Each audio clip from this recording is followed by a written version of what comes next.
اعلیٰ حضرت بریلوی رحمۃ اللہ تعالیٰ نے لوگوں کی تربیت فرمائی، اور آپ فتاوی رضویہ میں اس مضمون کو بیان کرتے ترمذی شریف کی وہ حدیث نقل کرتے ہیں۔ آپ فرماتے ہیں مسلمانوں اس حدیث کو یاد کر لو، اگر تم اسے یاد کرو گے تو مضبوط ہو جاؤ گے۔ حدیث کیا ہے؟ نبی کریم صلی اللہ علیہ وسلم نے فرمایا اگر سارے انسان مل کے بھی تیرا برا کرنا چاہیں تو جب تک رب کی مشیت نہ ہو وہ تیرا برا کر نہیں سکتے۔ اور حضور صلی اللہ علیہ وسلم نے فرمایا اگر سارے انسان مل کے تیرا بھلا کرنا چاہیں تو جب تک رب کی رضا نہ ہو تیرا بھلا ہو نہیں سکتا۔ تو اعلیٰ حضرت فرماتے ہیں اس چیز کو ذہن میں بٹھاؤ، مسلمانوں اپنا رجوع اپنے رب رسول کی طرف مضبوط کرو۔ یہ کیا بات ہو گئی کہ میں اس سے بھی ڈر رہا ہوں، میں اس سے بھی ڈر رہا ہوں، وہ بھی میرے پیچھے لگ گیا۔ فاضل بریلوی رحمۃ اللہ علیہ ان چیزوں سے منع فرماتے تھے۔ وہ کہتے تھے یہ توہمات ہیں، اوہام پرستی ہے، ہمیں ان چیزوں سے ہمیشہ بچنا ہے، اپنی آنے والی نسلوں کو بچانا ہے۔ اور فرمایا کرتے تھے رب کی رضا پہ جو راضی رہتا ہے اللہ اسے سکون والی زندگی عطا فرماتا ہے۔ ہمارے ہاں لوگ پوچھتے ہیں طبیعت کیسی ہے، لیکن یو پی میں، سی پی میں، لکھنؤ میں پوچھا جاتا ہے کہ کیا شکایت ہے آپ کو؟ کہتے ہیں یہ سر درد کی شکایت ہے۔ یہ اردو کا ایک محاورہ ہے۔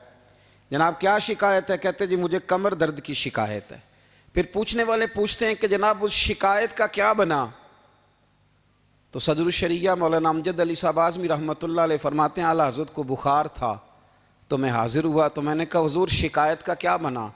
کہنے لگے مولانا پڑھے لکھے ہو کے تو ایسی باتیں نہ کرو، شکایت کس سے کرنی ہے؟ رب نے جس حال میں رکھا ہے بڑا ہی اچھا رکھا ہوا ہے۔ شکایت کا کیا معنی ہوا؟ اللہ نے جہاں سمجھا مناسب اس نے ہمیں رکھا ہے، شکایت کیا ہوتی ہے؟ مجھے کسی سے شکایت نہیں۔ فرمایا کرتے تھے الحمدللہ مجھے سر درد بھی ہوتا ہے اور بخار بھی ہوتا ہے اور میں بڑا خوش ہوں، یہ وہ والی بیماریاں ہیں، یہ وہ امراض ہیں جو نبیوں کے قدم بھی چومنے آیا کرتے تھے۔ میں خوش بخت ہوں کہ وہ امراض جو انبیاء کے پاس آتے تھے، سر درد اور بخار، وہ مجھے لگتے ہیں۔ اپنی زندگی کو رضا والی زندگی بنایا۔ یقین بڑا کامل تھا میرے اعلیٰ حضرت کا۔ امام غزالی نے حدیث لکھی ہے، نبی کریم صلی اللہ علیہ وسلم نے فرمایا ہے یقین اس طرح سیکھا کرو جس طرح تم قرآن سیکھتے ہو۔ آج میرے دور کا سب سے بڑا مسئلہ یقین کی کمزوری ہے۔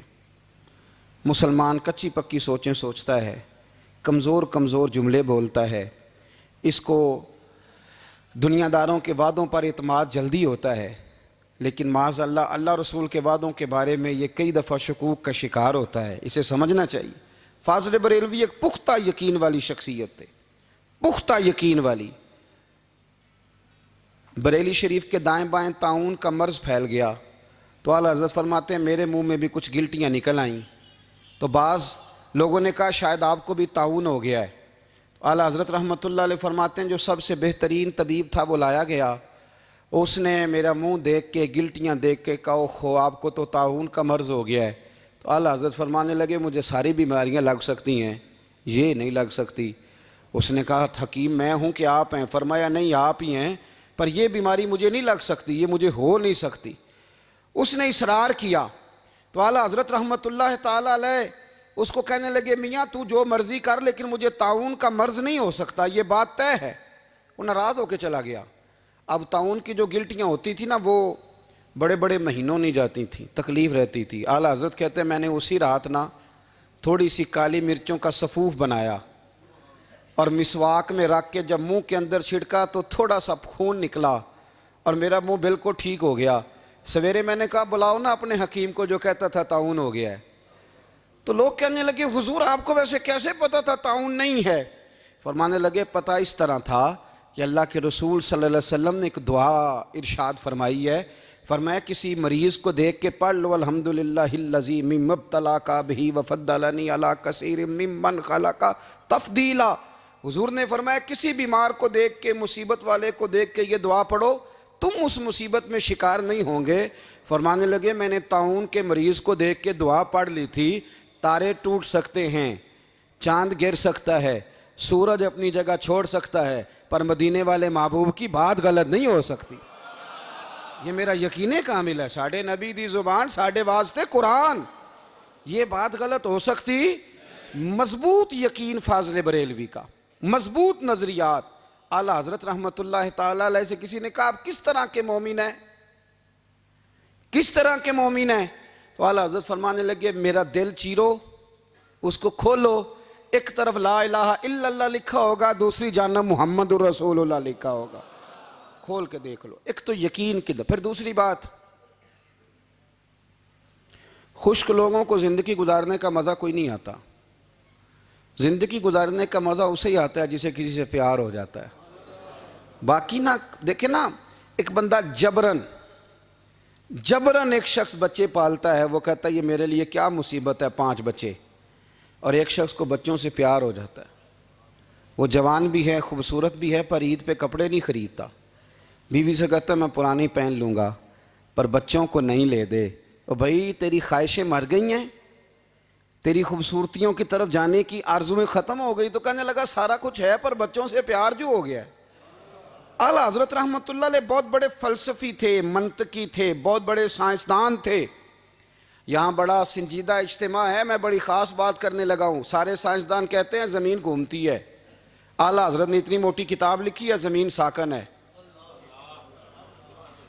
فرماتے تھے ہم جیسے مرضی سائنسدان کہیں گے آپ نے دلائل دی ہیں. آپ فرماتے ہیں جب نبی کریم علیہ السلام کی حدیث مسلم شریف میں موجود ہے کہ جب اللہ نے زمین کو پیدا کیا زمین کانپنے لگی تو اللہ نے پہاڑوں کو میخیں بنا کے قلعے بنا کے اندر لگا دیا تو زمین ٹھہر گئی. فرمانے لگے جب مصطفیٰ کریم نے کہہ دیا ٹھہر گئی ہے تو سارے سائنسدان بھی کہیں تو ہم ماننے کو تیار نہیں کہ گھومتی ہے. انہوں نے دلائل دیے. وہ ہمیں نہ روز کہہ دیتا ہے ڈاکٹر آپ کی طبیعت خراب ہے, کھانسی ہے, گھر میں کسی اور کو تو نہیں؟ ہاں جی ہے جی. وہ کہتا اسی کی وجہ سے ہو گئی ہے. او خدا کے بندے, نبی کریم علیہ السلام نے فرمایا بیماری متعدی نہیں ہوتی, ایک سے دوسرے کو نہیں لگتی. اور بڑے سادے انداز میں مسلم کی حدیث ہے, ایک صحابی نے کہا یا رسول اللہ میرے اونٹ کو اس اونٹ سے خارش پڑ گئی ہے. تو اللہ کے رسول فرمانے لگے تیرے اونٹ کو تو اس سے پڑی ہے تو اس کو کہاں سے پڑی تھی؟ کہنے لگا جی وہ تو قدرتی معاملہ ہے. تو حضور فرمانے لگے یہ بھی قدرتی معاملہ ہے. اب ہمیں جو مرضی, اعلیٰ حضرت کے زمانے میں لوگوں نے کہا کشش ثقل ہے, زمین اپنی طرف چیزوں کو کھینچتی ہے. دلیل کیا ہے؟ وہ کہنے لگے جی سیب گرتا ہے تو زمین پہ, آم گرتا ہے درخت سے تو زمین پہ, امرود گرتا ہے تو, انار گرتا ہے تو زمین میں کشش ہے, کھینچ لیتی ہے. اعلیٰ حضرت فرمانے لگے شاباش, سائنسدان جو کہیں گے ہم مانیں گے. فرمانے لگے زمین نے آدھا کلو کا سیب کھینچ لیا ہے, 1.5 پاؤ کا انار کھینچ لیا ہے, پر ہم نے غبارے میں 1.5 چھٹانگ ہوا بھر دیا, وہ تو زمین سے کھینچا نہیں گیا. یہ کس قسم کی کش سے ثقل ہے؟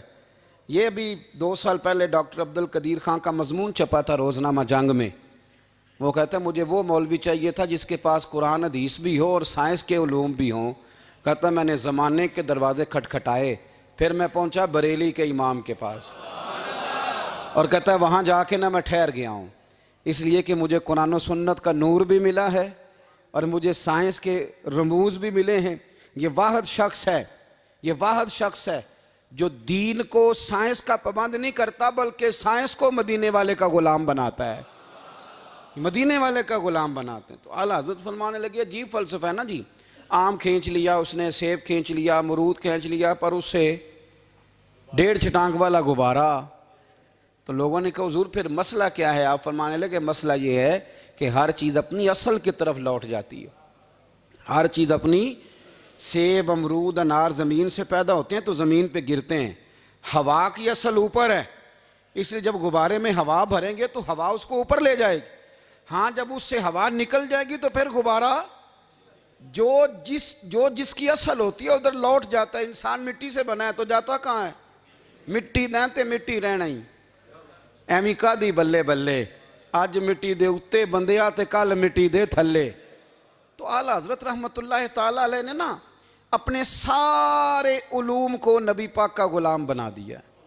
آپ فرمایا کرتے تھے آج لے ان کی پناہ, آج مدد مانگ ان سے, کل نہ مانیں گے قیامت میں اگر مان گیا.